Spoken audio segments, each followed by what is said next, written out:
হ্যাঁ, কৃষ্ণা কৃষ্ণা হরে হরে। হ্যাঁ,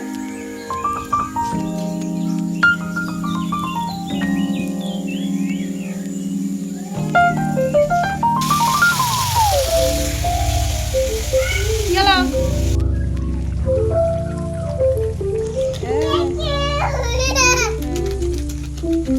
হ্যাঁ,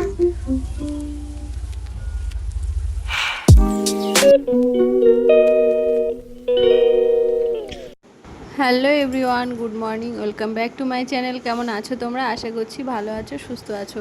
আমি মন চলে এসেছি একটা নতুন ব্লগ নিয়ে। আই হোপ আজকের ব্লগটা তোমাদের ভালো লাগবে। তো দেখো রান্নাঘরের অবস্থাটা, রান্নাঘরের যে গ্যাস রাখা জায়গার ওখানটায় কি নোংরা। তো আমরা যখন ভাড়া নিয়েছিলাম ওর থেকেও খারাপ অবস্থা ছিল। আমি মুছে মুছে ঠিক করেছি। অ্যাকচুয়ালি রান্নাঘরে স্ল্যাব না লাগালে যেটা হয়, তো তেল ময়লা তো লাগবেই। তো কি করা যাবে, ওখানে তো আর পেপার মারতে পারছি না, পেপার তো সেভাবে থাকবে না। তো অনলাইনে অর্ডার করেছিলাম, মানে ফ্লিপকার্ট থেকে এই যে ওয়াল স্টিকারটা অর্ডার করেছিলাম, যে এটা দিয়েই কিছুটা মানে কাজ করে নেওয়া যাবে আর কি। তো ইভানের পাপাকে বললাম যে একটু খোলো তো দেখি কত বড় আছে। আর এই কয়েকদিন ধরে ভাবছি করব করব করে করা হচ্ছে না। রান্নাঘর পরিষ্কার করে নিয়েছিলাম কালকে, কিন্তু ইভানের জন্য পারিনি। ইভান এটা দেখলে মানে ছিঁড়ে ফেলবে, এর কারণেই ওর ঠাকুমার কাছে গেছে সকালবেলা। তো ভাবলাম যে রান্না করার আগে আমি এটা লাগিয়ে নিই, নইলে আর ওর সামনে আমি করতেও পারবো না, দুষ্টুমি করবে। তো অনেক আগেই এটা করতাম, অনেক দিন আগে এটা কিনে রেখেছি, কিন্তু আলমারিতে পড়েই রয়েছে, করা আর হচ্ছে না। এই কাজ সেই কাজ করতে করতেই আমার সময় চলে যায়, আর এটা আর করা হয় না। আর ইভানের পাপাও বাড়ি থাকে না, আজকে বাড়িতেও ছিল।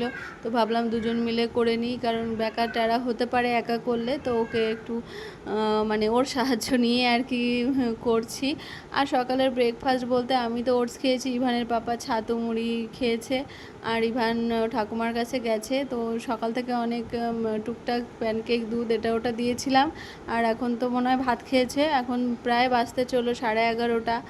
তো ভাবলাম যে আগে এটা করে নিই, তারপরে রান্নাটা করব। আর দেখতে ভালো লাগছে না একদমই, সেই জন্য তো কাটতে হবে। এটা আগে মেপে নিই। অ্যাকচুয়ালি এইগুলো নিজে করার কোনো অভিজ্ঞতা নেই, কারণ বাড়িতে স্টিকার মেরেছি আলমারিতে, তাও মিস্ত্রিকে দিয়ে, কারণ কাটিংটা খুব ভালোভাবে না করলে ট্যাড়া ব্যাকা হয়ে যায়। তো ভেবেছিলাম অনেকটা বড় হবে, যেরকম দাম নিয়েছে, কিন্তু সেই হিসাবে অনেক বড় হয়নি, ছোটোই হয়েছে। আর আমার ইচ্ছা ছিল পুরো বেসিনের সামনেটাও লাগাবো, কিন্তু বেসিন পর্যন্ত যায়নি, জাস্ট গ্যাসের ওই জায়গাটাই মানে হয়েছে আর কি। মানে যতটুকু হয়েছে আর কি, পুরোটা করা মানে কভার করা যায়নি। তো ভাবলাম পরে আবার একটা অর্ডার করে পুরোটা কভার করব, দেখতে ভালো লাগবে। আর অ্যাকচুয়ালি রান্নাঘরে একটু পরিষ্কার পরিচ্ছন্ন থাকলে নিজেরও একটু মন ভালো লাগে, রান্না করতেও ভালো লাগে। অ্যাকচুয়ালি খাবার দাবার থাকে তো ওখানটায়, তো এর জন্যই। তো কী আর করা যাবে, আমার পরিষ্কার করে নিতে হচ্ছে। আর এখন এটা ছাড়া আর কোনো উপায় নেই, তো এটাই অর্ডার করে দিয়েছি। তো ভাবলাম অনেকগুলো করব, তো ভাবলাম যে আবার ভাড়া বাড়িতে থাকি, আবার স্টিকার লাগিয়ে আবার চলে যেতে হবে এত টাকা খরচ করে। তো ভাবলাম যাই হোক, কোনো রকম কাজ চলার মতো এটা লাগাই, তারপরে যা হয় হবে, অন্ততপক্ষে আমার কাজ মিটলেই হবে। তো এই যে আমি প্রথমে কাটতে বসেছিলাম, আমি কাটতে পারছিলাম না, তারপরে ইভানের পাপা আমাকে হেল্প করে দিল। অ্যাকচুয়ালি কাটাকুটির বিষয়টা আমি অতটা বেশি ভালো পারি না, চেষ্টা করলে হবে, কিন্তু মাথায় টেনশন আছে ইভান কখন চলে আসবে। তো তখন তো এটা ওর হাতে পড়ে গেলে ব্যাস হয়ে গেল সারাদিন, নইলে চিৎকার চেঁচামেচি করতেই থাকবে। ওই জন্য টেনশনের তাড়াহুড়ো করছি যে তাড়াতাড়ি করে আবার রান্না করতে হবে, ইভানের পাপা আবার খাওয়া দাওয়া করে যাবে, এর জন্যই। তো দেখো আলটিমেট লাগালাম। তো কেমন লাগছে অবশ্যই কমেন্ট করো। তো এই উপরটাও একটু দিয়ে নিচ্ছি, ওপরটা দিয়ে নিলাম। আর দেখো কেমন লাগছে, আর একটু বড় হলে আর একটু ভালো হতো, কিন্তু এইটুকুই হয়েছে। তা যাই হোক, যতটুকু হয়েছে এটুকুই ভালো। তো দেন সব কিছু কমপ্লিট করে আমি স্নান করে এসেছি, ইভানও চলে এসেছে, ইভান জানতেও পারলো না। তো এবার দেখো কমপ্লিট লুক। তো এখনও রান্নাঘরটা মানে পরিষ্কার আছে, কিন্তু নিচে যে কালো কালো দেখছো না, ওটা ওদের রান্নাঘরের মধ্যে এরকমই ছিল। তো যতই মোছা হয় ওগুলো ওঠে না, কিন্তু কী আর করা যাবে, আবার নিচেও কি ম্যাট বেছাবো। তো দেখা যাক পরে যদি সময় সুযোগ হয়, আর পরে একটা ম্যাট বেছাতেই হবে, কারণ এত কালো ময়লা দেখতে ইচ্ছা করে না। তো যাই হোক, রান্নাঘর মানেই তো জানো খাবার দাবার থাকে, তো সেটাতে একটু পরিষ্কার রাখতেই হবে, নইলে তো ভালো লাগে না রান্নাঘর ঢুকতে। যাই হোক, তারপরে আমি স্নান করে তাড়াতাড়ি করে একটু মাছের ঝোল করি, ওর পাপা খেয়ে যাবে। আর পমপ্লেট মাছটা নিয়ে এসেছিলো ইভান ভালোবাসে দেখে, তো আমরা আজকে 3 জনেই খেয়ে নেব, পরে আবার দেখা যাবে। তো আজকে এটা দিয়েই কোনো রকম পাতলা করে ঝোল করলাম, কালো জিরে সম্বাদ দিয়ে। ভেবেছিলাম এটা পোস্ত বেটে দেবো, কিন্তু রান্নাঘর পরিষ্কার করতে করতে আমার এত খাটনি হয়ে গেছে, আমার খুব কষ্ট হচ্ছিলো, আর বাটাবুটি করিনি, কোনো রকম মাছের ঝোলটা করেছি। আর হচ্ছে ঝিঙা আলুর তরকারিটা করব, এর জন্যই তো দুই দিকে দুটো বসিয়ে দিয়েছি। এদিকে মাছের ঝোলটা হচ্ছে, হোক। আর এই যে আর দুটো ঝিঙা একটা আলু দিয়েই ঝোল করব, বেশি কিছু করব না, অনেকটা বেলা হয়ে গেছে, এর জন্যই। ইচ্ছে ছিল ঝিঙা পোস্ত করব, পোস্তটা বাটতে হবে, তো আগেই বলেছি যে আর অনেকটা দেরি হয়ে গেছে, এই জন্য আর বাটাবাটি কিছুই করলাম না, কোনো বাটা মশলা দিলাম না কোথাও, মানে পমফ্রেট মাছেও বাটা মশলা দেওয়ার ছিল, দিতে পারলাম না। তো খাবার দাবার নিয়ে চলে এসেছি, এই যে বাবা ছেলে বসেছে খাবার খেতে। তো দেখো প্যান পরবে না, তো প্যানটায় কালি লাগা বলে প্যান পরছে না। তো দেখো বিকাল হয়েছে, এখন 4:30 বাজে, তো এখন বলছে বাইরে। না বাইরে কিন্তু মশা, থামা কই, বাইরে নেই তো,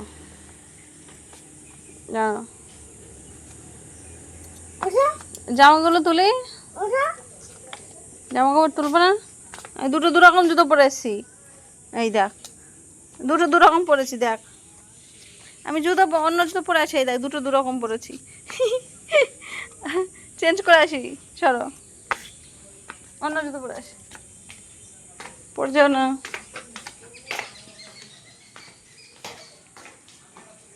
চলো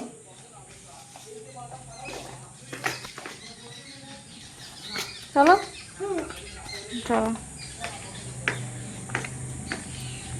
ইভানকে বাইরে থেকে কিছুক্ষণ ঘুরে নিয়ে আসার পর ঘরটর সব পরিষ্কার করে ঝাড় দিলাম, আর বিকালবেলাটা মানে সন্ধ্যাবেলাটা একটু রান্নাঘরটা আবার একটু পরিষ্কার করে নিলাম। আর দেখো এখন একটু পরিষ্কার পরিচ্ছন্ন লাগছে, আর পরিষ্কার পরিচ্ছন্ন থাকলে আমারও মনটা খুব ভালো লাগে। আর এদিকে কোটাকাটি একটু আগোছালো ছিল, সেগুলোও পরিষ্কার করলাম, আর এখন মোটামুটি পুরো ফ্রেশ লাগছে। যাবো একটু পরে স্নান করতে, ইভানের বাবা ততক্ষণে আসুক, চাটা বসাই। আর ইভানকে ভাবছি সন্ধ্যাবেলা পাস্তা দেবো, আর ওই দিকটা দেখলে তো পুরো মানে ওইটাও কভার করা যায়নি, ভাবলাম পরে আবার একটা কিনে ওই জায়গাটা কভার করে দেবো।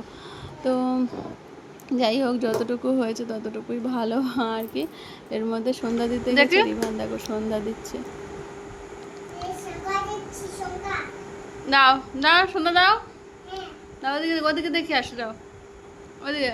হরে কৃষ্ণা বলো, হ্যাঁ বলো, হ্যাঁ হরে কৃষ্ণ হরে হরে। সন্ধ্যা দিয়েছ ওই ঘরে হুম দাও না না, হরে কৃষ্ণ বলো, হরে কৃষ্ণ বলো, হরে কৃষ্ণ বলো,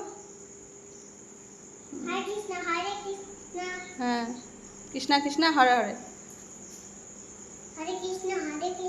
হ্যাঁ জয় রাধে রাধে কৃষ্ণ বলো, চলো চলো ঘরে এসো, হচ্ছে এখানে সন্ধ্যা দেওয়া হয়েছে, ওই ঘরে চলো চলো, আর না ঘরে চলো, লাগবে ছিটলে, চলো তাই এবার রেখে দিতাম কেন, বড় ধোঁয়া, এগুলো হচ্ছে ধোঁয়া। ধোঁয়া,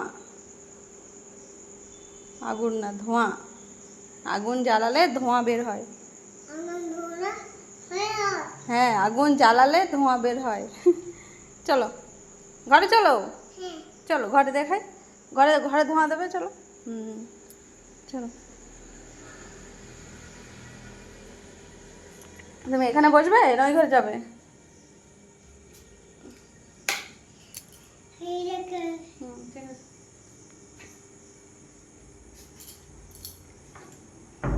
এটা পড়তে বসো তো, পড়তে বসবে, দাও এটা দাও, ধূপকাঠিটা দাও, ধূপকাঠিটা দাও।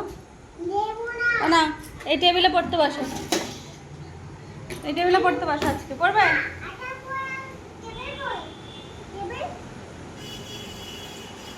তাও পড়ে যাবে। হয়েছে, চলো।